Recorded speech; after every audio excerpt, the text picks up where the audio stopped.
Welcome to the Learning Pines YouTube. We hope this video helps. Start by signing into your Apple ID or creating one now. This is required to access the Apple Store. Make sure your account region matches where Apple allows zero-card purchases, because availability varies. Enable two-factor authentication and verify both email and phone so Apple trusts the account for alternate payment methods. Once done, check your Apple ID settings for payment and shipping defaults. Adjust them to avoid prompts for a credit card. These steps remove common roadblocks before you attempt a purchase without a card. Now focus on adding a non-card payment to your Apple ID. The most reliable option is redeeming an Apple gift card, so buy one at a store or authorized retailer and redeem it in the App Store immediately.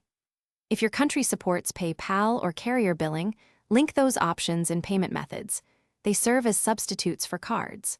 Alternatively, use family sharing credits or redeem promotional codes for apps and subscriptions. Make sure your Apple ID shows the gift balance before attempting a download or purchase. To finish, choose the app or item and confirm the payment method displayed is your Apple gift card balance or linked substitute. Proceed to download or buy. If the store still requests a card, sign out of the App Store, restart your device, then sign back and so settings refresh. Make sure your region and payment methods haven't reverted. If problems persist, keep the gift card or purchase receipt and contact Apple support or the retailer.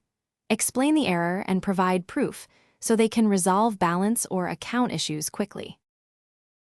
Thanks for watching. Consider subscribing if we helped you.